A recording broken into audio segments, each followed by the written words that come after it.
পরে দেন ডান cross pose দিন। হ্যাঁ, প্রাণপ্রিয় শিক্ষার্থীরা আসসালামু আলাইকুম। সো ওয়েলকাম করছি সবাইকে অ্যাকাউন্টিং ক্লাসে। আজকে আমরা হিসাব বিজ্ঞান প্রথম পত্রের সবচেয়ে গুরুত্বপূর্ণ টপিকটা আর্থিক বিবরণী। সো এই টপিকটা আমরা বেসিক ক্লিয়ার করে A to Z কমপ্লিট করব, ঠিক আছে? সো আমাদের সবচেয়ে বড় ভয় হচ্ছে যে আর্থিক বিবরণী আমরা ভয়ে টাচ করি না, এবং তোমরা জানো যে আর্থিক বিবরণী থেকে ক বিভাগে জাস্ট 2টা সিকিউ আসবে এবং 2টা আনসার করা লাগবে, এবং এমসিকিউতে এই টপিকটা থেকে 5 থেকে 7টা এমসিকিউ আসতে পারে। দ্যাটস ওয়াই বুঝতে পারছো এই টপিকটা কিন্তু তোমাদের খুব ভালো করে পড়তে হবে, এবং এই টপিকটার যে বেসিক সেটা স্ট্রং করতে হবে। জাস্ট আজকের ক্লাসটি শুরু থেকে শেষ পর্যন্ত করলে ইনশাআল্লাহ আর্থিক বিবরণীর A to Z তোমার ক্লিয়ার হয়ে যাবে, এবং তুমি কনফিডেন্টলি কী করতে পারবে, আর্থিক বিবরণী সিকিউ আনসার করতে পারবা, পাশাপাশি এমসিকিউগুলো, ঠিক আছে? সো সবাই দ্রুত জয়েন হও। আজকের ক্লাস ইনশাআল্লাহ আমরা বিশেষ করে আয়োজন করছি এইচএসসি 2026 ব্যাচ, তোমরা যাতে স্ট্রংলি একটা কামব্যাক করতে পারো। সো তোমাদের জন্য আমাদের কামব্যাক কোর্স, পাশাপাশি এইচএসসি 2027 ব্যাচের শিক্ষার্থীরা, সো তোমাদের জন্য আমরা নিয়ে আসছি স্পেশাল, বিশেষ করে এখানে হচ্ছে গ্রুপ সাবজেক্টের কোর্স আছে, হ্যাঁ, পাশাপাশি তোমাদের জন্য একদম ফুল কমন সাবজেক্ট গ্রুপ সাবজেক্ট মিলে একসাথে কম্বো কোর্স আছে, ঠিক আছে? সো আমরা আজকের ক্লাস ইনশাল্লাহ যেহেতু হচ্ছে আর্থিক বিবরণী শিখবো, তো শুরুতেই যেটা করব আমরা শুরুতেই বেসিকটা ক্লিয়ার করব, ওকে? সো আমাকে একটু ইনশিওর করবো সব কিছু ঠিকঠাক কিনা। আর যেহেতু আজকে ফার্স্ট ক্লাস নিচ্ছি এবং তোমাদেরকে অলরেডি গতকালকে রুটিনটা দিয়ে দিছি, তার মানে অবশ্যই রুটিনটা নিজের কাছে রাখবা। শুধু একা ক্লাস করলে হবে না, এই ক্লাসটি শেয়ার করে দিতে হবে ফ্রেন্ডদের মাঝে, এবং তোমার যেই ফ্রেন্ডরা হচ্ছে কি করতে পারতেছে না, ভালো টিচার কাছে পড়তে পারতেছে না, ফাইন্যান্সিয়াল প্রবলেমের কারণে হচ্ছে প্রাইভেট পড়তে পারতেছে না, স্পেশাল তার একটু মেনশন দাও যাতে সে ক্লাসটি করতে পারে। আর আমাকে একটু শুরুতেই বলো সব কিছু ঠিকঠাক কিনা। সব কিছু ঠিকঠাক থাকলে আমরা শুরু করে দিব। জাস্ট 1 মিনিট সময় নিব আজকে যেহেতু ফার্স্ট ডে, যাতে সবাই খুব ভালো করে জয়েন করতে পারে ঠিকঠাক মতো, তারপর হচ্ছে আমরা ইনশাল্লাহ শুরু করব, ঠিক আছে? সবাই একটু বন্ধুদেরকে মেনশন দাও দ্রুত, সবাই একটু বন্ধুদেরকে মেনশন দাও এবং টাইমলাইনে ক্লাসটি শেয়ার করে দাও। ইনশাল্লাহ আজকের ক্লাসটি করলে বুঝতে পারবো যে হিসাব বিজ্ঞানটা আসলে কতটা সহজভাবে শেখা যায় এবং কতটা ইজি, ঠিক আছে? বাট এখানে হচ্ছে যদি তুমি মনে করো যে হিসাব বিজ্ঞান আসলে প্যারা এবং হিসাব বিজ্ঞান সাবজেক্টটা আমি পারবো না, তাহলে তোমার জন্য অনেক টাফ মনে হবে। বাট আমার ক্লাস করো এবং আমরা যে গাইডলাইন দিচ্ছি এইগুলো ফলো করো, দেখবা যে ইনশাল্লাহ হিসাব বিজ্ঞানে তোমার টার্গেট A+, সেটা তো নিশ্চিত করতে পারবে, এবং আমাদের ক্লাসগুলো করলে ইনশাল্লাহ এই কনফিডেন্স চলে আসবে যে আমি 90 অফ মার্ক পাবো ইনশাল্লাহ, ঠিক আছে? সো বন্ধুদেরকে দ্রুত মেনশন দাও, মেনশন দিয়ে ক্লাসে যুক্ত করে দাও। আর সব কিছু ঠিকঠাক তো? সবাই একটু মেনশন দাও যে যে হচ্ছে যুক্ত হয়েছি, সব কিছু ঠিকঠাক কিনা, ক্লিয়ারলি শুনতে পাচ্ছ কিনা আমাকে একটু জানাও। আর সবাই একটু বন্ধুদেরকে মেনশন করে জানিয়ে দাও দ্রুত।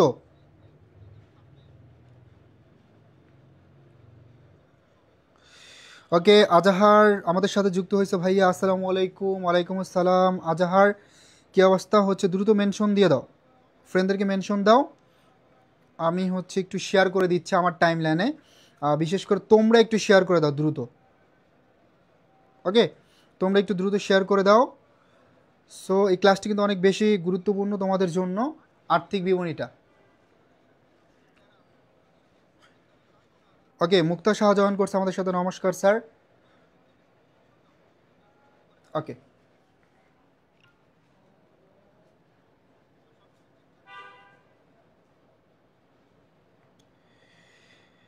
সবচেয়ে বেশি শেয়ার এবং মেনশন করতে হবে, কারণ তোমরা জানো যে হচ্ছে আমরা এই ক্লাসগুলো নিচ্ছি শুধুমাত্র তোমাদের জন্যই, যাতে করে তোমরা শেষ সময়ে প্রিপারেশনটা ভালোভাবে গুছাতে পারো, এবং যারা হচ্ছে এইচএসসি 27 ব্যাচ তারা যাতে একদম শুরু থেকে প্রিপারেশনটা নিতে পারে, সেটা আমাদের উদ্দেশ্য।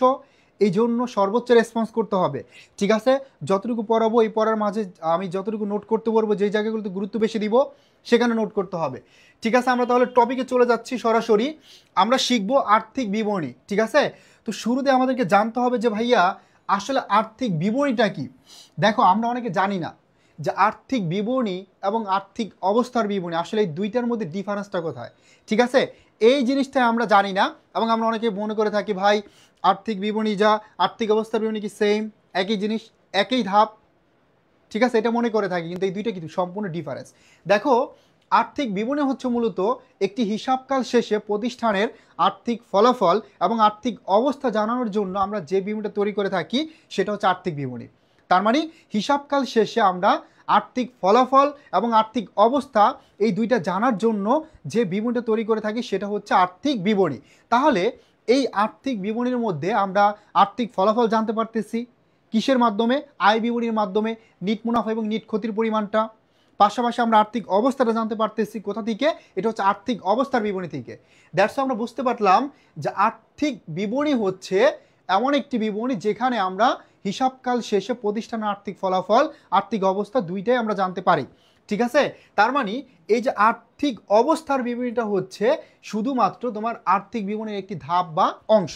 তাহলে আমরা শুরুতে ক্লিয়ার করবো ভাইয়া আর্থিক বিবরণীর অংশ কয়টি আর আর্থিক বিবরণীর ধাপ কয়টি। তো দেখো আর্থিক বিবরণীর অংশ হচ্ছে 5টি, এটা একটু লিখে ফেলো, এখান থেকে একটা কোশ্চেন আসতে পারে।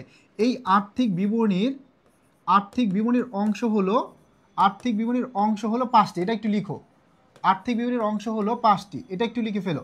আর আর্থিক বিবরণী হচ্ছে 4টি। ঠিক আছে? আর্থিক বিবরণী হচ্ছে 4টি।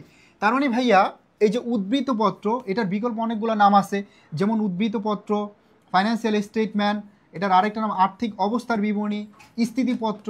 এই যে বিকল্প নামগুলো যদি তুমি মনে রাখতে পারো, ইনশাল্লাহ এখান থেকে তুমি কোশ্চেন আসলে ইজিলি আনসার করতে পারো। তার মানে আর্থিক অবস্থার বিবরণী, এই বিকল্প নামগুলো মাস্ট তোমার মুখস্থ করা লাগবে।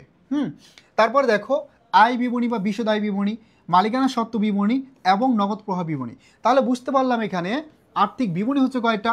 যদি প্রশ্ন আসে আর্থিক বিবরণী কয়টি, আর্থিক বিবরণী হচ্ছে তোমার 4টি। হ্যাঁ, আর্থিক বিবরণী কয়টি হবে? আর্থিক বিবরণী হবে 4টি। আর্থিক বিবরণী হবে 4টি আর আর্থিক বিবরণীর অংশ কতটি হবে? 5টি। আমরা জাস্ট এই বেসিক থেকে যদি প্রশ্ন আসে অনেক সময় ভুল করি ভাই, আমরা অনেকে জানি যে আর্থিক বিবরণী এবং আর্থিক বিবরণীর অংশ দুইটা সেম, দুইটাই 5টি, বাট এটা কিন্তু রং। সো এখানে তোমার ক্লিয়ার করতে হবে যে আর্থিক বিবরণীর অংশ হচ্ছে 5টি, এই যে এই 5টি, আর্থিক অবস্থার বিবরণী বা উদ্ধৃতপত্র, আয় বিবরণী, মালিকানা সত্ত্ব বিবরণী, নগদ প্রবাহ বিবরণী, আর্থিক বিবরণীতে ব্যবহৃত প্রয়োজনীয় নোট বা টিকা। তার মানে অংশ হচ্ছে কয়টি বলো তো? অংশ হচ্ছে কয়টি? আমার সাথে পড়তে হবে। অংশ হচ্ছে 5টি। অংশ কয়টি? অংশ হচ্ছে 5টি। আর আর্থিক বিবরণী কয়টি? যদি প্রশ্ন আসে বিবরণী কয়টি? 4টি। মনে থাকবে? এবং এখানে আমি বিশেষ করে প্রিভিয়াস এর যেই প্রশ্নগুলো আসছে এখান থেকে একদম A to Z ক্লিয়ার করে দিব। যেই জায়গাটা আমাদের কনফিউশন হয় সেটাও আমরা ক্লিয়ার করব। ঠিক আছে?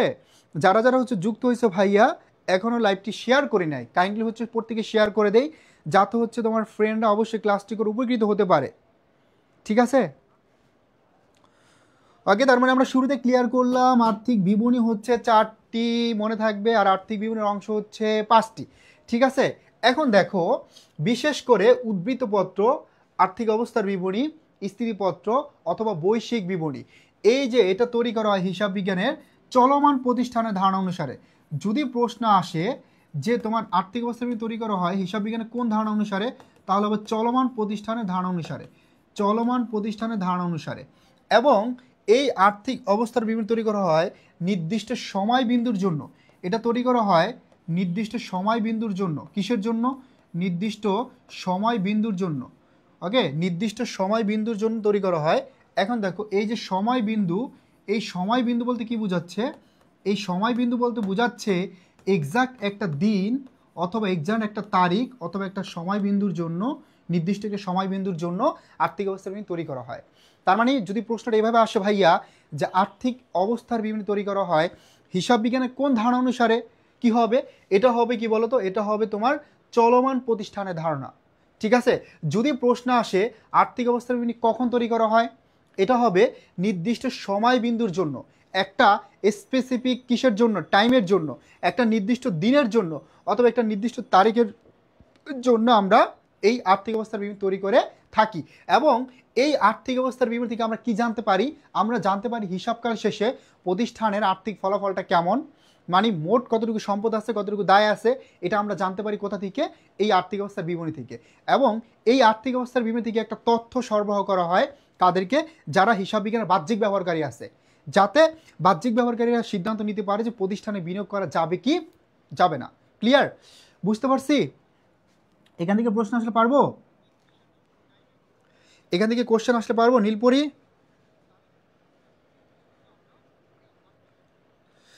পারবো?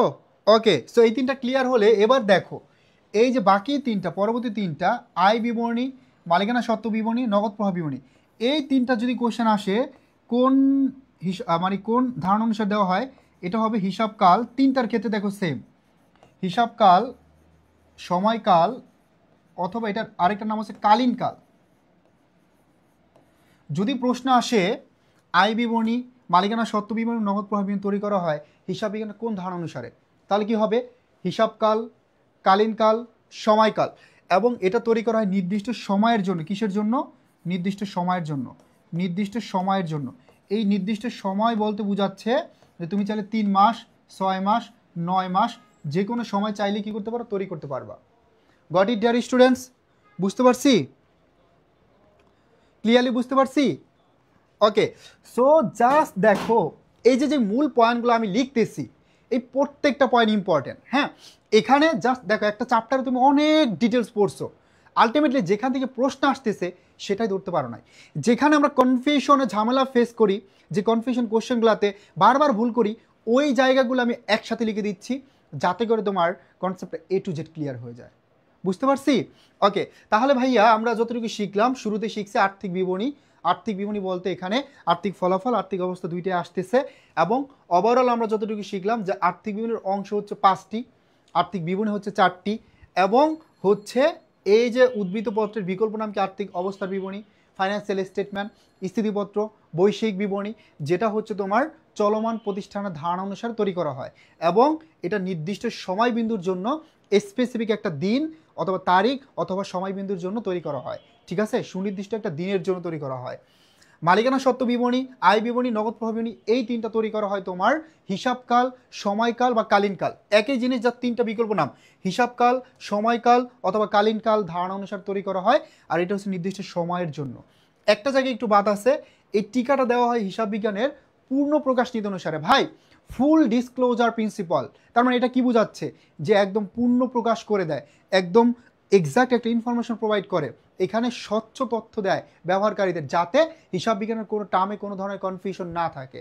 ঠিক আছে, সো এইটুকু তোমরা নোট করে ফেলবা, এইটুকু সবার নোট করতে হবে ভাইয়া পুরা। ভাইয়া আরেকবার বলেন, এই জন্য আরেকবার বললাম, পারবো ভাইয়া ইনশাল্লাহ। সো এই পয়েন্টগুলো খুবই ইম্পর্টেন্ট, এবং এখান থেকে তুমি মাস্ট কমন কোশ্চেন পাবে। ঠিক আছে, কারণ কি জানো, ঘুরাই ফিরে দেখবা যে প্রিভিয়াস ইয়ারে তুমি বোর্ড কোশ্চেন অ্যানালাইসিস করো 4 বছর 5 বছরের, দেখবা জাস্ট এতটুকু কনসেপ্ট থেকে তোমার 2 থেকে 3টে এমসিকিউ তোমার কমন পড়ে যাবে। ওকে, এতটুকু থেকেই তোমার 2 থেকে 3টে এমসিকিউ একদম হুবু কমন পড়ে যাবে। বুঝতে পারছো ভাইয়া পুরা? তার মানে তোমাদের এই কনসেপ্টটা খুব ভালো করে ক্লিয়ার করতে হবে, যাতে করে তোমার এই কনসেপ্ট ক্লিয়ার থাকে এবং তোমরা ইজিলি কি করতে পারো, ইজিলি প্রিভিয়াস ইয়ারের কোশ্চেন সলভ করতে পারো। তোমার টার্গেট থাকবে বোর্ড পরীক্ষা ভালো করার, সেটাও যাতে করতে পারো। এবং যারা 27 ব্যাচের আছি তাদের জন্য এই বেসিক ক্লিয়ার করা মাস্ট ফরস। ঠিক আছে, ফরস। বেসিক ক্লিয়ার করলে তোমার কাছে প্রিভিয়াস ইয়ারের কোশ্চেন কঠিন মনে হবে না, প্রিভিয়াস ইয়ারের কোশ্চেন প্যাটার্ন তুমি ধরতে পারবা। এবং এখানে কিভাবে পড়তে হবে, কোন টপিকগুলো টার্গেট করতে হবে, কোনটায় বেশি সময় দিতে হবে, সম্পূর্ণ দায়িত্ব আমরা নিচ্ছি। আমরা ধরে ধরে তোমাদের শেখাই দিব, বুঝাই দিব। ঠিক আছে, এই জন্য সবার রেসপন্স করতে হবে। আর নিজে ক্লাস করলে হবে না, অবশ্যই অবশ্যই ভাই তোমাদের জন্য আমরা ফ্রিতে ক্লাস দিচ্ছি। তোমাদেরও দায়িত্ব আছে, কমার্সের শিক্ষার্থীরা হিসাব নিকাশ বোঝানোর দরকার নাই, সবাই হিসাব বুঝো, তাই না? সো অবশ্যই অবশ্যই কী করতে হবে, শেয়ার করতে হবে, যাতে একটা গরিব শিক্ষার্থী ক্লাস করে উপকৃত হতে পারে, সেও যাতে স্বপ্ন দেখতে পারে A+ পাওয়ার, 90 মার্ক পাওয়ার। ঠিক আছে, এই কাজটুকু করতে হবে। ভাইয়া বোর্ড কোশ্চেনগুলো প্র্যাকটিস সলভ করবো আর কি? ইয়েস, হ্যাঁ, board question must, board question তো সলভ করতেই হবে। ঠিক আছে, দেখো তুমি হচ্ছে যদি মনে করো বিগিনারও হও, ধরো 27 ব্যাচের স্টুডেন্ট, তাও বলবো তোমাকে অ্যাটলিস্ট 2-3 বছর বোর্ড কোশ্চেন অ্যানালাইসিস করতে, আগে কোশ্চেন প্যাটার্ন ধরতে হবে, এই জিনিসটা ইম্পর্টেন্ট। আর যারা এইচএসসি 26 ব্যাচের, তাদের ফরজ ভাই প্রতিদিনে একটা বোর্ড কোশ্চেন সলভ করতে হবে পুরাটা। আগে আমরা চলে যাচ্ছি পরবর্তীতে দেখো আমরা আলোচনা করব হচ্ছে 2টা টার্ম নিয়ে, একটা হচ্ছে ভুয়া সম্পদ, আরেকটা হচ্ছে অস্পর্শনীয় সম্পদ। তো আমরা শুরুতে অস্পর্শনীয় সম্পদটা নিয়ে একটু আলোচনা করতেছি।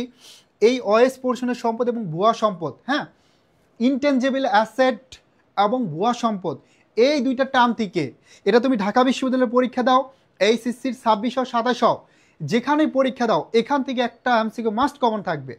ঠিক আছে, এখান থেকে একটা এমসিকিউ মাস্ট কমন থাকবে। তার মানে অবশ্যই অবশ্যই 2টা টার্ম তোমরা এক জায়গায় লিখবা। এক জায়গায় লিখলে কি হবে, তোমার প্রথম কাজ হচ্ছে বেসিকটা পুরোপুরি ক্লিয়ার করা, একদম পুরোপুরি বেসিক ক্লিয়ার করা। সেকেন্ড কাজ কি জানো, এক্সাম্পল মুখস্থ করা। যখন তুমি বুঝতে পারবা যে অস্পর্শনীয় সম্পদগুলো কি আসলে, তখন এক্সাম্পলগুলো তোমার মাথায় সেভ হয়ে যাবে। ওকে, তো আমরা শুরুতে শিখতেছি অস্পর্শনীয় সম্পদ। তোমরা বুঝতেই পারছো ভাইয়া অস্পর্শনীয় সম্পদ কি? যে সম্পদটা ধরা যায় না, ছোঁয়া যায় না, স্পর্শ করা যায় না, কিন্তু অর্থনৈতিক মূল্য আছে, সেটা হচ্ছে অস্পর্শনীয় সম্পদ বা ইনটেনজিবল অ্যাসেট। তার মানে যেটা ধরা যায় না, ছোঁয়া যায় না, স্পর্শ করা যায় না, কিন্তু কি আছে, অর্থনৈতিক মূল্য আছে, সেটা হচ্ছে কি অস্পর্শনীয় সম্পদ অথবা ইনটেনজিবল অ্যাসেট। এখন আমাকে বলো যে এমন কোন সম্পদ আছে যেটা ধরতে পারবো না, ছুঁতে পারবো না, বাট অর্থনৈতিক মূল্য আছে? এইগুলা। তার মানে সুনাম, এটা কি একটা অস্পর্শনীয় সম্পদ? হতে পারে প্যাটেন্ট, ট্রেডমার্ক, গ্রন্থসত্ত্ব, লেখসত্ত্ব, কপিরাইট, ঠিক আছে, বুক সত্ত্ব, এই প্রত্যেকটাই হচ্ছে কি তোমার অস্পর্শনীয় সম্পদ। তার মানে সুনাম, ট্রেডমার্ক, ট্রেড লাইসেন্স, বাণিজ্যিক চিহ্ন, গ্রন্থসত্ত্ব, প্যাটেন্ট, কপিরাইট, এইগুলো হচ্ছে তোমার অস্পর্শনীয় সম্পদ, অথবা ইংরেজিতে যদি আমরা বলি ইনটেনজিবল অ্যাসেটস। ঠিক আছে, গুডউইল মানে কি সুনাম, প্যাটেন্টস, ট্রেডমার্ক এবং হচ্ছে নলেজ, এটাও হচ্ছে কি তোমার অস্পর্শনীয় সম্পদ। তার মানে এই সম্পদগুলো আমরা ধরতে পারবো না, ছুঁতে পারবো না, কিন্তু অর্থনৈতিক মূল্য আছে। সো বুঝতে পারছি মাই ডিয়ার স্টুডেন্টস? সবাই ক্লিয়ারলি বুঝতে পারছি? সবাই ক্লিয়ারলি বুঝতে পারছি? ওরে অজানা পথের পথিক 28 ব্যাচ, মার্শাল্লাহ, 28 ব্যাচের স্টুডেন্ট আমাদের সাথে ক্লাস করতেছে। ওকে, সো আমি বেশি সময় নিব না, আমি হচ্ছে কোশ্চেন প্র্যাকটিসের মাধ্যমে কনসেপ্ট ক্লিয়ার করে দিব, ঠিক আছে? এবং আমরা যতটুকু কনসেপ্ট ক্লিয়ার করতেছি ইনশাল্লাহ এখান থেকে তুমি হচ্ছে কমন পাবে। ওকে, সো আমরা তারপর দেখব ভুয়া সম্পদটা। ভাইয়া ভুয়া সম্পদটা, এটার বিকল্প নামগুলো মনে রাখতে হবে। দেখো ভুয়া সম্পদ, ভুয়া সম্পদ, এটার বিকল্প নাম কি কি আছে বলো তো? ধরো ভুয়া সম্পদ, কাল্পনিক সম্পদ, অ্যাডমিশন টাইমে বা এইচএসসি যেখানে পরীক্ষা দাও, সবচেয়ে ইম্পর্টেন্ট হচ্ছে তোমার বিকল্প নাম জানা। অ্যাকাউন্টিংয়ে কোনো একটা সিঙ্গেল অ্যান্টি তোমার নতুন আসবে না, প্রিভিয়াসের কোশ্চেনে আসবে, বাট নামগুলো চেঞ্জ করে দিবে, কোশ্চেন একটু আপডেট করে দিবে। তার মানে ভুয়া সম্পদ, কাল্পনিক সম্পদ, মিথ্যা সম্পদ, অলিক সম্পদ। হ্যাঁ, মিথ্যা সম্পদ, এটার আরেকটা নাম হচ্ছে অলিক সম্পদ। এটার আরেকটা নাম কি, অলিক সম্পদ। এই যে বিকল্প নামগুলা, মনে করে একবার আসতে পারে কাল্পনিক সম্পদ, আরেকবার আসতে পারে অলিক সম্পদ। তাহলে ভুয়া সম্পদগুলো কি ভাই? যে সম্পদের বাস্তব কোনো অস্তিত্বই নাই, ঠিক আছে, যে সম্পদের বাস্তব কোনো অস্তিত্ব নাই, বাজার মূল্য নেই, সেটা হচ্ছে ভুয়া সম্পদ, মিথ্যা সম্পদ, কাল্পনিক সম্পদ, অলিক সম্পদ। তার মানে যে সম্পদের ভাইয়া, যে সম্পদের বাস্তব কোনো অস্তিত্ব নাই, যে সম্পদের কোনো বাজার মূল্য নাই, সেটাই হচ্ছে কি ভুয়া সম্পদ। এক্সাম্পলগুলো আমরা মুখস্থ করে ফেলবো। এখানে দেখো প্রাথমিক খরচ বা প্রারম্ভিক খরচ, এটা একটা ভুয়া সম্পদ। বিলম্বিত বিজ্ঞাপন বা হচ্ছে বড় ধরনের বিজ্ঞাপন, 4 বছর বা 5 বছরের জন্য বিজ্ঞাপন, এটা হচ্ছে কি একটা মিথ্যা সম্পদ বা কাল্পনিক সম্পদ। মনে করো 5 বছরের জন্য বিজ্ঞাপন দেওয়া হয়েছে, 1 বছরের খরচ আর বাকি 4 বছরে কি বিলম্বিত, ঠিক আছে। তারপরে দেখো কি আছে, শেয়ার অবহার। এই শেয়ার অবহারের আরেকটা নাম কি, শেয়ার ভাট্টা। এই শেয়ার অবহার অথবা শেয়ার ভাট্টা, এটাও একটা ভুয়া সম্পদ। ঋণপত্রের ভাট্টা, এটাও একটা ভুয়া সম্পদ। অবলেখকের কমিশন, এই কমিশনের আরেকটা নাম দোস্তরি, এটার আরেকটা নাম দালালি। তার মানে অবলেখকের কমিশন, দোস্তরি বা দালালি, এই প্রত্যেকটাই হচ্ছে ভুয়া সম্পদ, মিথ্যা সম্পদ বা কাল্পনিক সম্পদ, ঠিক আছে। তারপরে দেখো বিলম্বিত বিজ্ঞাপন, গবেষণা খরচ, তারপর আসতে পারে কারখানা স্থানান্তর খরচ, ঠিক আছে। এই যে কারখানা স্থানান্তর খরচ বা বড় ধরনের ক্ষতি, কারখানা স্থানান্তর খরচ, কারখানা স্থানান্তর খরচ অথবা বড় ধরনের ক্ষতি, এই প্রত্যেকটাই হচ্ছে ভুয়া সম্পদ। ক্লিয়ার? তাহলে আমাকে বলো, সো মিমি আছে, মুক্তা সাহা আছে, আসমাউল হুসনা আছে, আমাকে একটু ক্লিয়ার করো যে ভাই এই যে ভুয়া সম্পদ এবং অলিক সম্পদ, সো এই দুইটার মধ্যে ডিফারেন্সটা, পার্থক্যটা আমরা বুঝতে পারছি কিনা, এই দুইটার ডিফারেন্সটা বুঝতে পারছি কিনা, এবং এই দুইটা তোমরা স্পেশালি এক জায়গায় নোট করবা। ইনশাল্লাহ এখান থেকে 1 মার্ক কমন থাকবেই থাকবে, তুমি যেখানেই পরীক্ষা দাও, ঠিক আছে, 1 মার্ক কমন থাকবে এই দুইটা টার্ম থেকে। অনেকে হচ্ছে আমরা গোলাই ফেলি দুইটার মধ্যে, এই জন্য আমি বিকল্প নামগুলো লিখে দিলাম, এক্সাম্পলগুলো পাশে আমরা আলোচনা করলাম। ওকে, ক্লিয়ার? স্টুডেন্ট আরও অনেক বেশি রেসপন্স করতে হবে, এত কম রেসপন্স করলে হবে?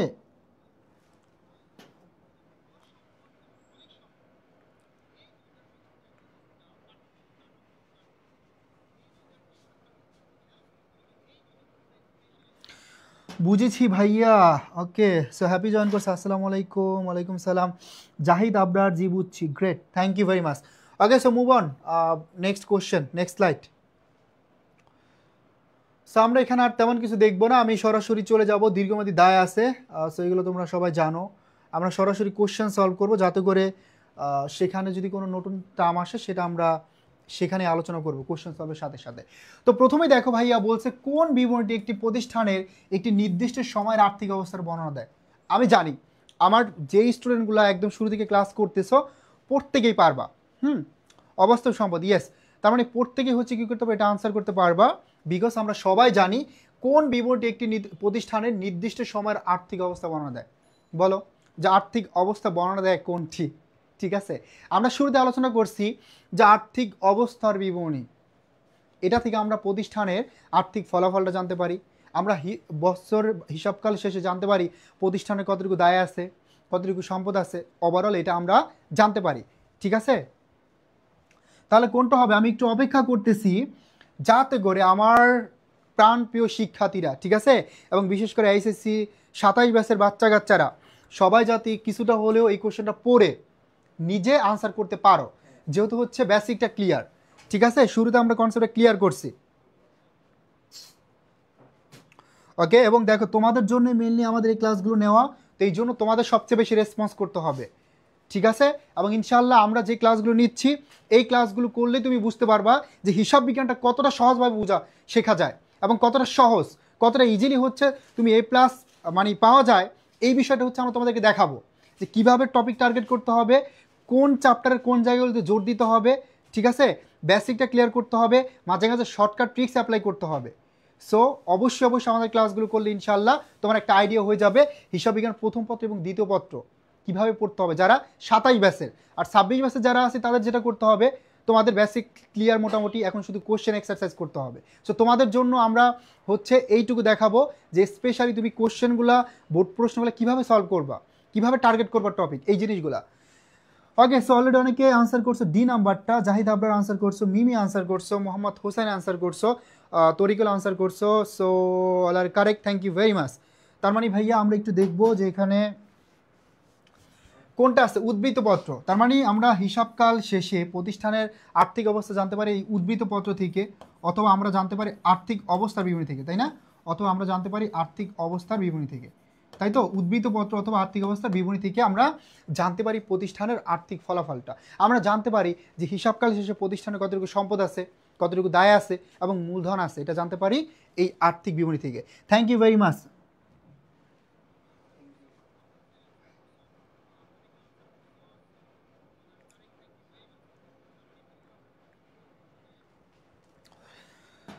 ওকে, সো আমরা চলে যাচ্ছি পরবর্তী কোশ্চেনে।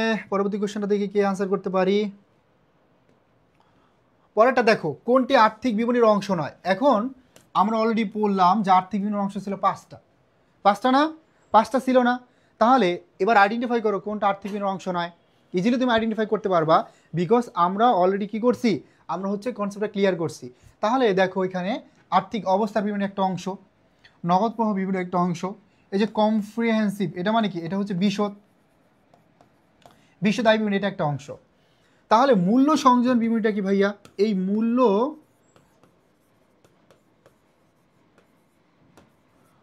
সংযোজন বিবরণীটা হচ্ছে মূলত ভ্যাট।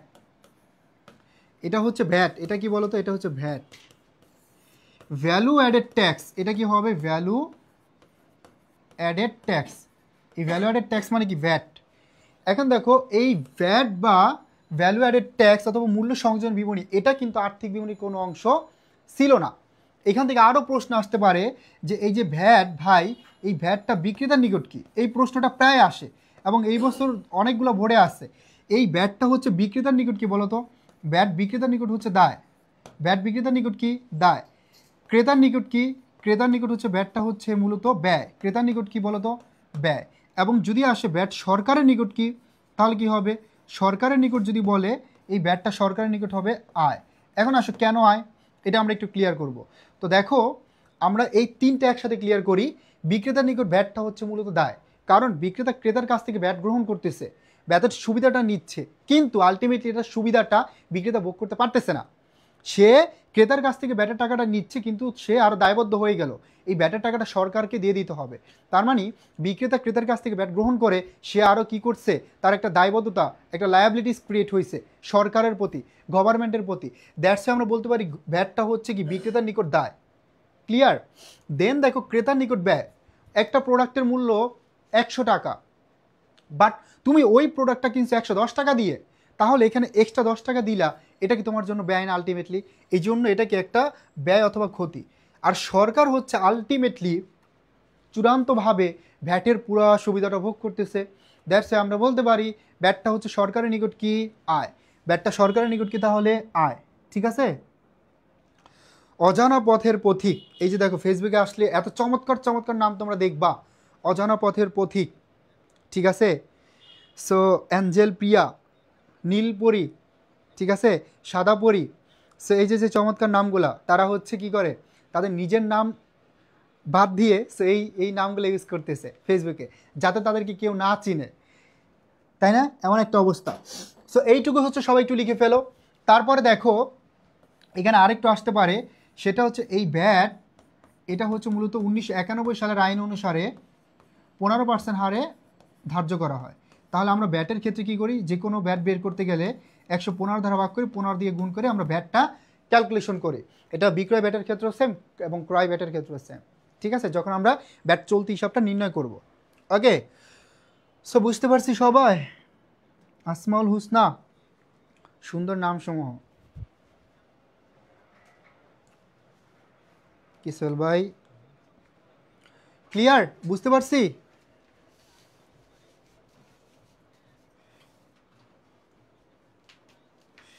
হ্যাঁ সেটাই, তোমার কত সুন্দর একটা নাম তোমার বাবা মা দিয়েছে না, এবং তুমি তোমার নাম নিয়ে প্রাউড ফিল করবা যে আমি সেরা, আমার নামটা সেরা। ঠিক আছে?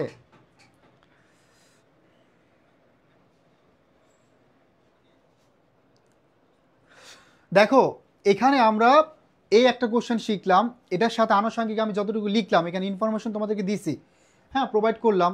এই ইনফরমেশন থেকে তুমি ধরো এই যে যতটুকু শিখলাম আমরা 2 নম্বর কোশ্চেনে, এখান থেকে দেখবা যে তোমার 1 মার্ক কমন থাকবে, হ্যাঁ যেখানে পরীক্ষা দাও।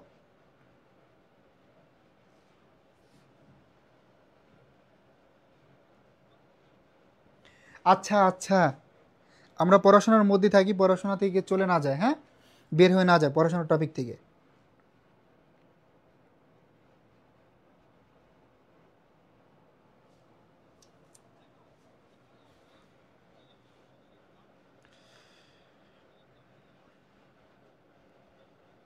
আরে না, এগুলো অপমান হিসেবে তুমি কেন নিবা ভাই? এটা জাস্ট এমনিতে ফান করে বললাম।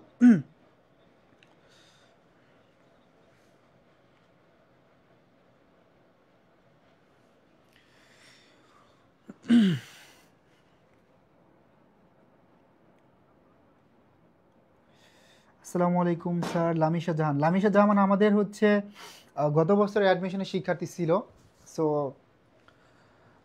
এখন ইউনিভার্সিটির শিক্ষার্থী হয়ে গেছে। ঠিক আছে? সো তোমরা হচ্ছে কয়েকদিন পর কি ঢাকা বিশ্ববিদ্যালয়ের শিক্ষার্থী হয়ে যাবে, পাবলিকান হয়ে যাবে, পাবলিকান ট্যাগ থাকবে অনেকের, এবং যারা আইসিসি দিবে তারা আইসিসির পর আবার অ্যাডমিশন নামক যুদ্ধে নামবে, তাই না? সময় অনেক দ্রুত চলে যায়। ওকে, সো আমরা তাহলে চলে যাচ্ছি পরবর্তীতে, পরবর্তী স্লাইডে। এখানে দেখি উদ্ধৃতপত্র প্রস্তুত করা হয় কখন। এই উদ্ধৃতপত্র প্রস্তুত করা হয় কখন? এই উদ্ধৃতপত্র, এটার আরেকটা নাম কি আর্থিক অবস্থার বিবরণী। এটার আরেকটা নাম হচ্ছে আর্থিক অবস্থার বিবরণী। তারপর এই উদ্ধৃতপত্রের আরেকটা নাম হচ্ছে, আমরা যদি বলি স্থিতিপত্র, বৈশ্বিক বিবরণী, হ্যাঁ ফাইন্যান্সিয়াল স্টেটমেন্ট। তো আমরা বলছিলাম যে উদ্ধৃতপত্র প্রস্তুত করা একটা নির্দিষ্ট সময় বিন্দুর জন্য, তাই না? তো এটা তৈরি করা হয় নির্দিষ্ট সময় বিন্দুর জন্য। এটা তৈরি করা হয় কখন? একটা নির্দিষ্ট সময় বিন্দুর জন্য, একটা নির্দিষ্ট তারিখের জন্য, অথবা একটা নির্দিষ্ট দিনের জন্য, হ্যাঁ একটা সুনির্দিষ্ট সময়ের জন্য কি করা হয়? এই আর্থিক অবস্থা বিবরণী প্রস্তুত করা হয়, তাই না? ফয়সাল বলছে ভাইয়া ক্লাস কখন শেষ হবে? ক্লাস করো ভাবওয়ালি। সো ভাবওয়ালি চলে আসছে ক্লাস করতে। আচ্ছা শোনো, ক্লাস হচ্ছে একটু সময় লাগবে, যেহেতু ফার্স্ট ক্লাস আমরা একটু বড়ই নিব ক্লাসটি, আর ইনশাল্লাহ কখন শেষ হবে এটা থেকে বড় কথা, আজকের টপিকে যে কোশ্চেনগুলো আছে আমরা ইনশাল্লাহ সবগুলো কোশ্চেন সলভ করব। ঠিক আছে, অজানা পথের পথিক মিমি আনসার করছো, শাওন দে আনসার করছে, রিমি, তারপরে হ্যাপি আক্তার, মুক্তা সাহা, এখানে প্রত্যেকে আমরা আনসার করছি হচ্ছে এ নাম্বারটা। ইয়েস, এটা একটা নির্দিষ্ট তারিখের জন্য তৈরি করা হয়, নির্দিষ্ট দিনের জন্য তৈরি করা হয়, নির্দিষ্ট সময়বিন্দুর জন্য তৈরি করা হয়। আর বাকি যেই টার্মগুলো আছে এগুলো তৈরি করা হয় তোমার হচ্ছে বিশেষ করে আয় বিবরণী, মালিকানা সত্ত্ব বিবরণী, নগদ প্রবাহ বিবরণী, এটা হচ্ছে তোমার নির্দিষ্ট সময়ের জন্য। এখন এই নির্দিষ্ট সময় বলতে বোঝাচ্ছে 3 মাস, 6 মাস, 9 মাস, যে কোনো সময় চাইলে তুমি তৈরি করতে পারবা। বাট এই আর্থিক অবস্থার বিবরণী কিন্তু একটা নির্দিষ্ট তারিখের জন্য, এক্সাক্ট একটা দিনের জন্য তৈরি করা হয়। বুঝতে পারছি? ওকে,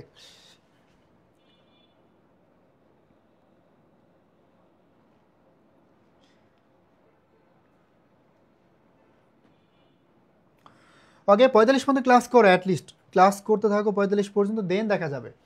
তারপরে দেখো কোনটি আয় বিবরণীর একটি সীমাবদ্ধতা। দেখো এই সীমাবদ্ধতা জিনিসটা যখন চলে আসে, যে কোনটি আয় বিবরণীর একটি সীমাবদ্ধতা, একটি লিমিটেশন, মানে সীমাবদ্ধতা আছে, এখানে একটু ঘাটতি আছে, অভাব আছে।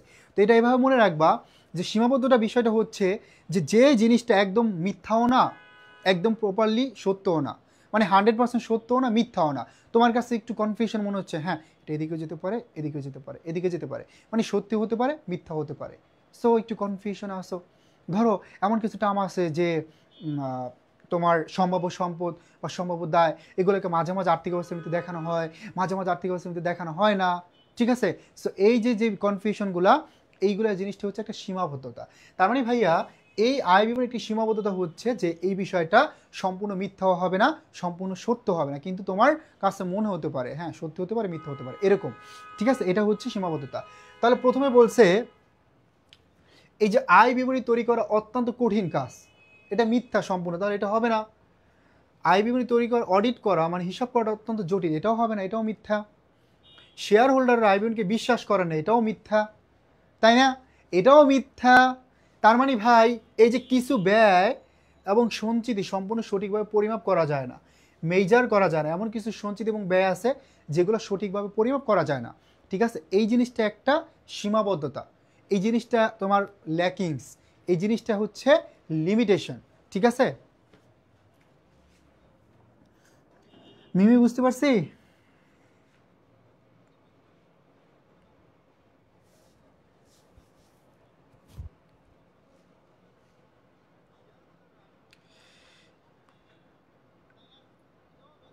কি হ্যাপি একটা এগুলো মনে আছে এখনো 1 বছর আগের কথা রেকর্ড হয়ে আছে না? পড়াশোনা তো এমন ভাবে যদি মনে থাকে 1 বছর পর্যন্ত একবার পড়ার পর, তাহলে তো আলটিমেটলি অনেক লাভবান হবে তুমি। একবার পড়লে আর হচ্ছে নতুন করে পড়া লাগবে না, যে কোনো জায়গায় তুমি কি করতে পারবা, পরীক্ষা দিতে পারবা এবং ভালোও করতে পারবা, তাই না? ওকে, সো আমরা নুসরাত জাহান, আসসালামু আলাইকুম। ওয়ালাইকুম আসসালাম। তারপরে আমরা দেখব 5 নাম্বারটা। দেখো এই কোশ্চেনটা কি বলছে, এখানে বলছে আলফা কোম্পানি 10 লক্ষ টাকার প্রাপ্য রয়েছে, যা 350 দিনের মধ্যে প্রাপ্য, এটি প্রদর্শিত হবে কোথায়? এখন অনেকে এই টাকার অ্যামাউন্টটা বড় দেখে, 10 লক্ষ টাকা অনেকগুলো টাকা, তাই না? এত টাকা দেখে মনে হতে পারে যে ভাইয়া এটা তো অবশ্যই একটা স্থায়ী সম্পদ হবে। বাট কন্ডিশনগুলো দেখতে হবে, যা 350 দিনের মধ্যে প্রাপ্য। তার মানে 1 বছরের নিচে যদি মেয়াদকাল থাকে, 1 বছরের কম থাকে বা 1 বছর থাকে, সেক্ষেত্রে এটা চলতি সম্পদ, তাই না? চলতি সম্পদগুলা এইগুলো কি ছোটো অ্যামাউন্টের হয়, টাকার অ্যামাউন্টটা ছোটো হয়, বাট মেয়াদকাল কি 1 বছরের কম। তাহলে এখানে টাকার অ্যামাউন্ট বড় হওয়া সত্ত্বেও যেহেতু প্রাপ্য রয়েছে 350 দিনের মধ্যে, মেয়াদকাল 1 বছরের মধ্যে সীমাবদ্ধ, দ্যাটস ওয়াই এটাকে আমরা চলতি সম্পদ হিসাবে বিবেচনা করব।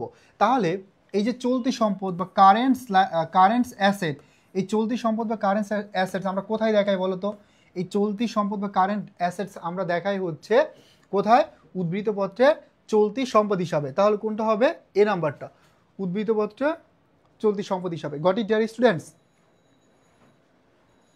বুঝতে পারছি? ক্লিয়ারলি বুঝতে পারছি?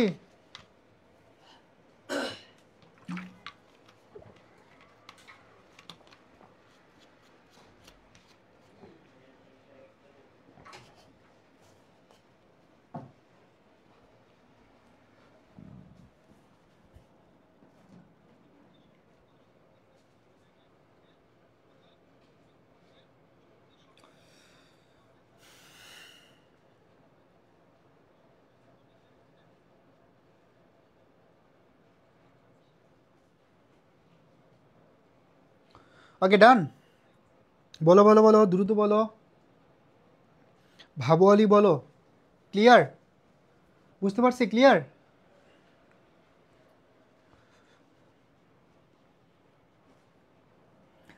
ওকে, সো ক্লিয়ার হলে আমরা পরবর্তী টপিক, পরবর্তী কোশ্চেনে চলে যাব।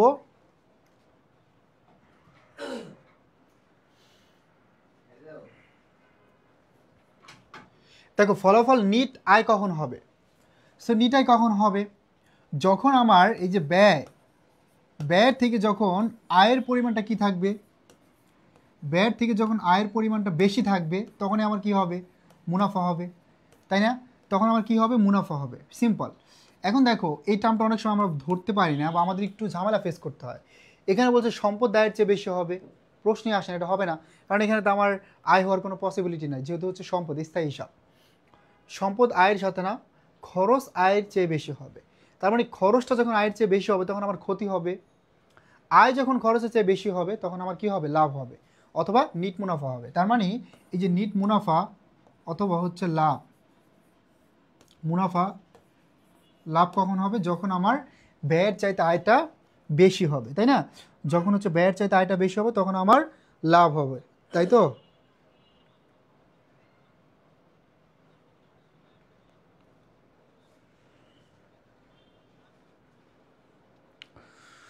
বুঝছি ভাইয়া, ক্লিয়ার না থাকলে আপনার ক্লাস করার পর সব ইজি হয়ে যায়। হ্যাঁ, সো তারপর হচ্ছে বললে মানে ওই এমসিকিউটা যদি তোমার কোনো প্রবলেম থাকে ওইটা আরও ডিসকাস করলাম ডিপলি, ঠিক আছে, ডিটেলস, তখন আরও ইজি হয়ে যাবে। ওকে, পরবর্তী কোশ্চেনে চলে যাও। নিচের কোন উক্তিটি সত্য নয়? সো এটা অনেক বড় একটা কোশ্চেন মনে হতে পারে, তবে এই প্রশ্নটা অনেকটা ইজি, ঠিক আছে? এই কোশ্চেনটা তোমার কাছে অনেক কঠিন মনে হতে পারে, তবে এটা কি অনেকটা ইজি। কেন ইজি? কারণ হচ্ছে এই প্রশ্নটা বুঝতে হবে যে কোশ্চেনে কী চাইছে, এবং আমি অপশন দেখে ডিসিশন নিব যে আসলে কোনটা কারেক্ট হতে পারে, ঠিক আছে? এটা আমার আনসার করতে হবে। তাকে বলছে কোনটা সত্যি নয়। আমি যে জিনিসটা তোমাদেরকে বারবার বলি বলতে বলতে এমন যে এটা যাতে তোমার মাথায় একদম সেভ হয়ে যায়, এই যে কোশ্চেনগুলোতে বলে যে নয়, না, ইনডিরেক্টলি আনসার চায়, তো এই জিনিসটা হচ্ছে একটু খেয়াল রাখতে হবে যাতে ভুল না হয়। তো দেখো এখানে বলছে নগদ প্রবাহ বিবরণী একটি নির্দিষ্ট সময়ের মধ্যে, এটা তার মানে নির্দিষ্ট সময়ের মধ্যে বলছে, এটা তাহলে সত্যি। উদ্ধৃত পত্র, দেখো এটাই, দেখো উদ্ধৃত পত্র মানে কি? আর্থিক অবস্থার বিবরণী নির্দিষ্ট সময়ের মধ্যকার। নো, এই আর্থিক অবস্থার বিবরণী তৈরি করা নির্দিষ্ট সময় বিন্দুর জন্য, তাই না? এটা হচ্ছে নির্দিষ্ট সময় বিন্দুর জন্য, তার মানে এটা তৈরি করা হবে নির্দিষ্ট সময় বিন্দুর জন্য, তাই তো? সময় বিন্দুর জন্য, বা নির্দিষ্ট দিনের জন্য, বা নির্দিষ্ট তারিখের জন্য, যেটা আমরা শুরুতে ক্লিয়ার করছি। তাহলে আমরা বুঝতে পারলাম যে এখানে ভুল আছে এই 2 নাম্বারটায়, খ নাম্বারটায়। কারণ নির্দিষ্ট সময়ের মধ্যকার বা নির্দিষ্ট সময়ের জন্য আমরা কী তৈরি করি? আমরা তৈরি করি সম্পদ, দায়, মূলধন, সরি, আমরা হচ্ছে নির্দিষ্ট সময়ের জন্য তৈরি করি আয় বিবরণী, মালিকানা সত্ত্ব বিবরণী অথবা নগদ প্রবাহ বিবরণী, ঠিক আছে? তার মানে ভাই এই যে নির্দিষ্ট সময় বিন্দুর জন্য তৈরি করি কি? উদ্ধৃত পত্র। তাহলে কোনটা সত্য নয় বলছে? তাহলে কি খ নাম্বারটা সত্য নয়? Got it dear students? তাহলে কি খ নাম্বারটা সত্য নয়? বুঝতে পারছি? ক্লিয়ার?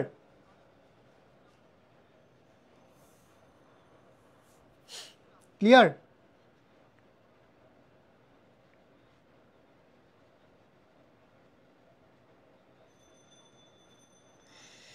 কি মুক্তাশা আনসার করছে, আবার হচ্ছে কি কনফিউশনে আছো এমন ব্যাপারটা?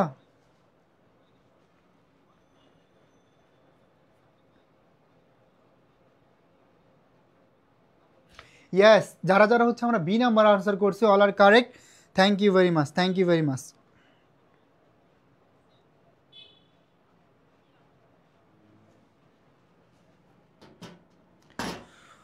ওকে, সো নেক্সট, অনুপার্জিত আয় কি নির্দেশ করে? দেখো খুবই বেসিক থেকে কোশ্চেন আসছে, অনেক সময় কোশ্চেন আসে যে অনুপার্জিত আয় এটা সমন্বয় দাখিলা কি নির্দেশ করে বা সমন্বয় দাখিলা দিয়ে কি প্রভাব পড়বে, বাট এখন কোশ্চেনে চলে আসছে যে অনুপার্জিত আয়টা কোন হিসাব? পারবো? এটা আমরা নিজের আনসার করতে পারবো। তার মানে এই যে অনুপার্জিত আয়, আমি বিকল্প নামগুলো একটু লিখে দিচ্ছি, যেমন অনুপার্জিত আয়, এটার আরেকটা নাম হচ্ছে অনর্জিত আয়, এটার আরেকটা নাম কি? অনর্জিত আয়। তার মানে অনুপার্জিত আয় অথবা অনর্জিত আয়, অথবা এটার আরেকটা নাম হচ্ছে অগ্রিম আয়, এটার আরেকটা নাম কি? এটার আরেকটা নাম হচ্ছে অগ্রিম আয়। তাহলে অনুপার্জিত আয়, অনর্জিত আয় অথবা অগ্রিম আয়, এটা মূলত হচ্ছে কি একটা দায় হিসাব। কি হিসাব? দায় হিসাব। কেন বলো তো?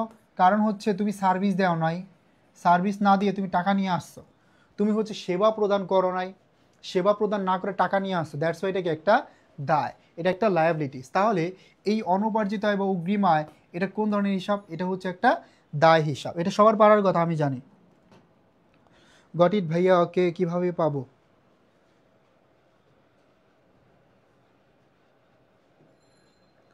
তার মানে অনুপার্জিত আয় এটা হচ্ছে একটা দায় হিসাব। ক্লিয়ার? বুঝতে পারছি। অনুপার্জিত আয় তাহলে কি একটা দায় হিসাব।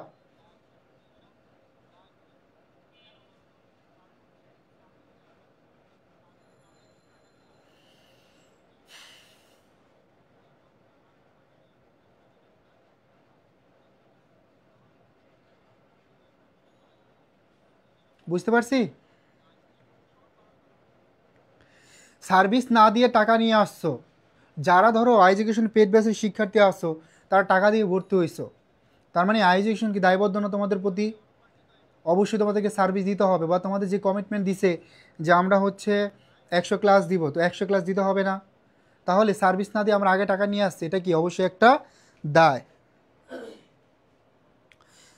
সামিয়া সরকার বলছে আমি দেরি করে ফেলছি, চলতি আর দীর্ঘমেয়াদী দায়, দীর্ঘমেয়াদী একটু বুঝিয়ে দেন একটু। দেখো, চলতি সম্পদ বা চলতি সম্পদ অথবা দীর্ঘমেয়াদী বা স্থায়ী দায়টা, এই চলতি সম্পদটার মেয়াদকাল কী হবে? 1 বছরের কম হবে, টাকার অ্যামাউন্টটা বেশি হবে, এবং এই ধরনের সম্পদ হচ্ছে তোমার রেগুলার, মানে নিয়মিত কি হয়, ক্রয় বিক্রয় হয়। বাট দীর্ঘমেয়াদী সম্পদ যেটা বা স্থায়ী সম্পদ, এটা থেকে আমরা হচ্ছে দীর্ঘমেয়াদে একটা সুবিধা পাবো, এবং স্থায়ী সম্পদগুলো মূলত আমরা ব্যবহার উদ্দেশ্যে ক্রয় করি, এবং এটা থেকে আমরা ভবিষ্যতে অনেক দিন পর্যন্ত এটার একটা বেনিফিট পাবো। ঠিক আছে, মেয়াদকাল অনেক বেশি হয়, 1 বছরের অধিক হয়, টাকার অ্যামাউন্টটা বড় হয়, এবং লেনদেনগুলো অনিয়মিত সংগঠিত হয়। ঠিক আছে, ক্লিয়ার?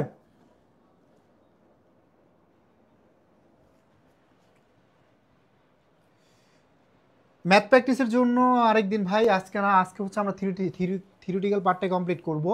নিচের কোনটি অলিক সম্পদ? সো কোশ্চেন চলে আসছে, নিচের কোনটি অলিক সম্পদ? মিথ্যা সম্পদ, ভুয়া সম্পদ। সো আমরা পড়ছি না, যে সম্পদটার বাস্তব কোনো অস্তিত্বই নাই, বাজার মূল্য নাই, সেটা হচ্ছে কি ভুয়া সম্পদ। তাহলে ভাইয়া এখানে কোনটা? সুনাম একটা অস্পর্শনীয় সম্পদ, প্যাটেন্ট এটা একটা অস্পর্শনীয় সম্পদ, কপিরাইট এটাও একটা অস্পর্শনীয় সম্পদ বা ইনটেনজিবল অ্যাসেট। তার মানে এই যে শেয়ার বাট্টা বা অবহার, শেয়ার অবহার বা বাট্টা, ঋণপত্রের বাট্টা বা অবহার, এটা হচ্ছে কি তোমার, এটা হচ্ছে অলিক সম্পদ, এটা হচ্ছে মিথ্যা সম্পদ, এটা হচ্ছে।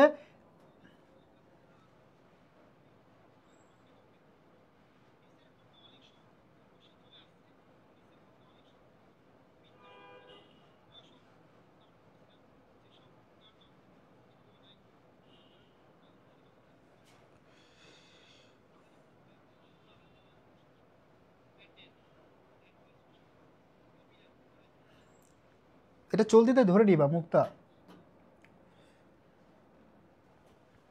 আসমাউল হুসনা আনসার করছো, রিমি আনসার করছো, রিমি আয়াত, ফয়সাল আহমেদ আনসার করছি, মিমি আনসার করছি, সি নাম্বার।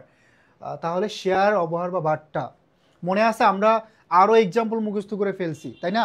প্রাথমিক খরচ ছিল, তারপরে শেয়ার অবহার বা বাট্টা, ঋণপত্রের অবহার বা বাট্টা, অবলেখকের কমিশন, দস্তুরি, বিলম্বিত বিজ্ঞাপন, এবং বড় ধরনের ক্ষতি, একাধিক বছরের জন্য বিজ্ঞাপন, গবেষণা ব্যয়, কারখানা স্থানান্তর ব্যয়, সবগুলোই কি ভুয়া সম্পদ বা মিথ্যা সম্পদ। এখানে প্রত্যেকটা এলিমেন্টসে কি ভুয়া সম্পদ বা মিথ্যা সম্পদ। ঠিক আছে, এখানে প্রত্যেকটাই হচ্ছে মিথ্যা সম্পদ বা ভুয়া সম্পদ। চলে যাচ্ছি পরবর্তী কোশ্চেনে, কোশ্চেন নাম্বার 10। এখানে বলছে যে নিম্নের কোনটি সর্বাধিক তরল সম্পদ হিসাবে বিবেচিত হবে? তার মানে ভাই, তরল সম্পদটা কি? তরল সম্পদটা হচ্ছে যে সম্পদটা যত তাড়াতাড়ি নগদ টাকায় রূপান্তর করা যায়, সেটা তত ভালো তরল সম্পদ। ঠিক আছে, যে সম্পদটা যত তাড়াতাড়ি নগদ টাকা রূপান্তর করা যাবে, সেটা তত ভালো তরল সম্পদ। দ্যাটস আমরা বলতে পারি ভাইয়া যে নগদ, এই নগদটা হচ্ছে কি সবচেয়ে ভালো তরল সম্পদ, তাই না? কারণ এটা নগদে আছে। তারপরে কে আছে? ব্যাংক। নগদের পরে কে আছে? ব্যাংক। এই ব্যাংকের পরে আছে প্রাপ্য। প্রাপ্য বিল হতে পারে, হিসাব হতে পারে, হ্যাঁ, নোট হতে পারে। এই প্রাপ্য হিসাব, অথবা এটার আরেকটা নাম আছে দেনাদার। তারপর মনে করো অনাদায়ী সুদ, ধরো বিনিয়োগের অনাদায়ী সুদ বা বকেয়া সুদ। তারপর মনে করো অগ্রিম খরচ, আরও আরও অনেক সম্পদ আছে, অগ্রিম খরচ, এবং সমাপনী মজুদ পণ্য, এইগুলো হচ্ছে তারল্য। হ্যাঁ,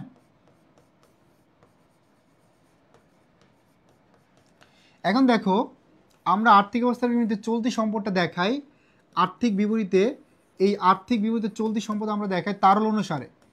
যদি প্রশ্ন আসে যে আর্থিক অবস্থার বিবরণে চলতি সম্পদ দেখানো হয় কিভাবে, তাহলে কি হবে? তারল অনুসারে, এক নাম্বার। যদি প্রশ্ন আসে যে নিচের কোনটি সর্বাধিক ভালো তরল সম্পদ, এই তরল সম্পদটা হচ্ছে যে সম্পদটা যত তাড়াতাড়ি নগদ টাকায় রূপান্তর করা যায় সেটা তত ভালো তরল সম্পদ। তার মানে নগদ সবচেয়ে ভালো তরল সম্পদ। নগদের পর আছে ব্যাংক, বর্তমানে নগদ টাকা যা ব্যাংক সেম, ঠিক আছে। তারপরে প্রাপ্য হিসাব, তারপরে অনাদায়ী সুদ, অগ্রিম খরচ, সমাপনী মজুদ পণ্য। তাহলে এখানে দেখো নগদ টাকা নাই, আছে কি? ব্যাংক উদ্বৃত্ত। তাহলে ব্যাংক সবচেয়ে ভালো তরল সম্পদ। যদি ব্যাংক অপশনে না থাকতো সেক্ষেত্রে আমরা দেনাদারকে সবচেয়ে ভালো তরল সম্পদ হিসেবে নিতাম। অনেক সময় এই যে অগ্রিম এবং সমাপনী মজুদ পণ্য এই দুইটাকে তরল সম্পদ হিসেবে বিবেচনা করা হয় না। তুমি যখন আর্থিক বিবরণী বিশ্লেষণ করবা সেকেন্ড পেপারে তখন দেখবা যে এই দুইটাকে তরল সম্পদ হিসেবে বিবেচনা করা হচ্ছে না, ঠিক আছে। তো তখন যখন অপশনে দেখবা যে অপশনে বাকিগুলো নাই তখন কিন্তু এই দুইটাকে তরল সম্পদ হিসাবে নিতে হবে। মানে এইখানে ধরো একটাও নাই, এই পর্যন্ত একটাও নাই, এটাই আছে, তখন কিন্তু এটাকে তরল সম্পদ হিসাবে নিতে হবে। তার মানে এই টাইপের প্রশ্নগুলার তোমার কি করতে হবে? অপশনের উপর বেস করে আনসার করতে হবে। ক্লিয়ার?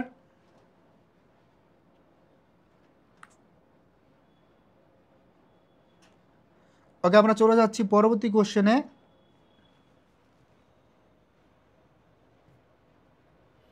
এটা দেখো, এটা পারিনি। 11 নম্বর কোশ্চেনটা কে কে পারি দেখি।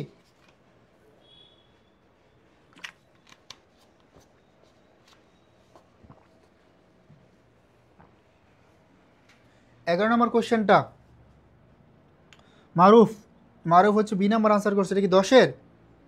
মারুফ এটা 10 নম্বর ছিল? হ্যাঁ,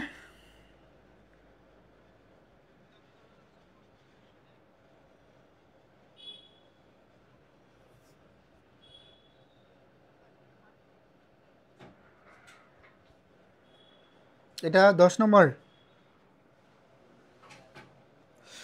তো দেখো আমরা এখানে একটা জায়গায় ভুল করি, সেটা হচ্ছে আমরা অনেকে জানি না যে নগদ প্রবাহ বিবরণী এবং নগদ প্রাপ্তি জাবেদ এবং প্রধান জাবেদ এগুলোর মধ্যে ডিফারেন্স কি। এই নগদ প্রবাহ বিবরণীটা আমরা তৈরি করি মূলত হচ্ছে নগদের উৎস এবং ব্যবহার দেখানোর জন্য। তার মানে এই যে নগদ প্রবাহ বিবরণীটা আমরা তৈরি করতেছি নগদের উৎস এবং ব্যবহার দেখানোর জন্য, ঠিক আছে। তার মানে এই নগদ প্রবাহ বিবরণী আমরা তৈরি করতেছি নগদের উৎস, হ্যাঁ, এই যে নগদের উৎস এবং এর ব্যবহার দেখানোর জন্য। তার মানে নগদ প্রবাহ বিবরণী তৈরি করতেছি নগদের উৎস এবং ব্যবহার দেখানোর জন্য। আর নগদ প্রধান জাবেদা থেকে আমরা জানতে পারতেছি প্রতিষ্ঠান থেকে কি পরিমাণ নগদ চলে যাচ্ছে এবং প্রতিষ্ঠানে কি পরিমাণ নগদ আসতেছে, এটার জন্য এটা আমরা জানতে পারি কোথা থেকে? নগদ প্রাপ্তি জাবেদা থেকে। আর এখানে আমরা উৎস এবং ব্যবহারটা দেখতে পারতেছি। নগদ প্রবাহ বিবরণীতে আমরা 3টা কার্যক্রমে নগদের উৎস এবং ব্যবহার দেখাই। কি? পরিচালন কার্যক্রম প্রথমটা, তারপর বিনিয়োগ সংক্রান্ত কার্যক্রম, অর্থায়ন সংক্রান্ত কার্যক্রম। এই 3টা কার্যক্রম আমরা এটার উৎস এবং ব্যবহারগুলো দেখাই, বিশেষ করে নগদের, ঠিক আছে। এই 3টা কার্যক্রম আমরা নগদের উৎস এবং ব্যবহারটা দেখাই। আমরা চলে যাচ্ছি পরবর্তী কোশ্চেনে। এই প্রশ্নটা বলছে যে নিচের কোনটি চলতি দায় নয়। তাহলে এবার আমার দেখতে হবে যে কোনটা চলতি দায় নয়, তার মানে দীর্ঘমেয়াদী দায় কোনটা। এই যে ইনডিরেক্টলি প্রশ্ন, যে ভালো করে খেয়াল করবা না যে নিচের কোনটি চলতি দায় নয়। এখন তুমি মনে করছো যে নিচের কোনটি চলতি দায়, তুমি আনসার করে ফেলছো প্রদায় মজুরি। এখন একবার যদি ওএমআর তুমি বৃত্ত ভরাট করে ফেলো, পরবর্তীতে কিন্তু আর সুযোগ থাকবে না যে ওটাকে কারেক্ট করার। ভুল করছো মানে কি ভুল, ঠিক আছে। এই জন্য প্রথমবার তোমার অনেক কেয়ারফুলি কী করতে হবে? আনসার করতে হবে যাতে ভুল না হয় কোনোভাবে, ঠিক আছে। যাতে তুমি ভুল না করো এই বিষয়টা অনেক গুরুত্ব সহকারে ফোকাস করতে হবে। তাহলে ভাই কোনটা চলতি দায় নয় বলছে? এখানে প্রদায় মজুরি একটা চলতি দায়, স্বল্পমেয়াদী ঋণ একটা চলতি দায়, প্রদায় কর একটা চলতি দায়। ভাই প্রদায় বন্ড এটা কিন্তু চলতি দায় নয়, বিকজ এই প্রদায় বন্ডটা মানে হচ্ছে ঋণপত্র। এই প্রদায় বন্ড মানে কি? এই প্রদায় বন্ড মানে হচ্ছে ঋণপত্র, আর এটা হচ্ছে একটা দীর্ঘমেয়াদী দায়।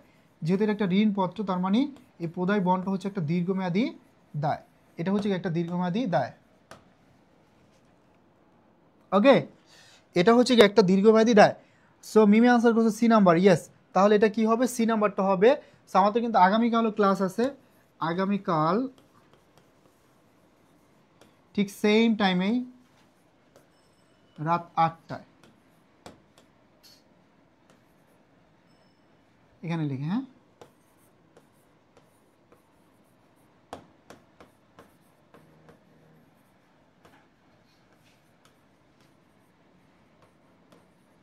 হিসাব বিজ্ঞান ক্লাস।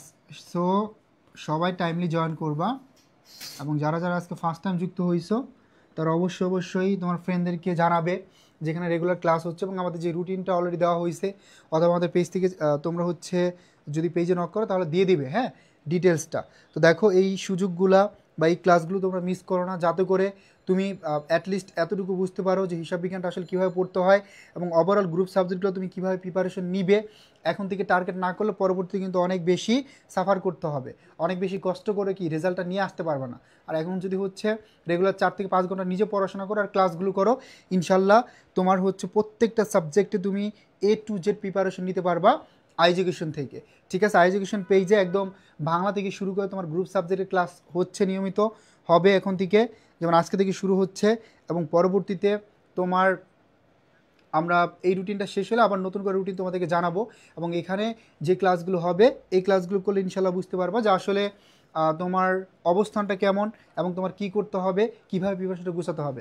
ঠিক আছে, তাহলে আজকে আমরা এখানে শেষ করতেছি ভাইয়াপুরা, সবাই ভালো থাকি, সুস্থ থাকি, আল্লাহ হাফেজ। ভাই কই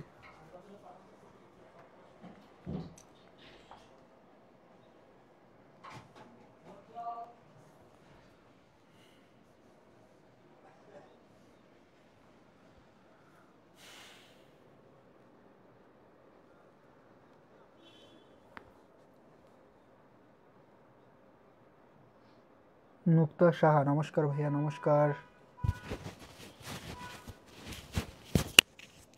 মারুফ ইনশাল্লাহ থাকবো কালকেও, হ্যাঁ রেগুলার ক্লাস করতে হবে মারুফ, রেগুলার ক্লাস করতে হবে, বিএড করো না। Okay, goodbye.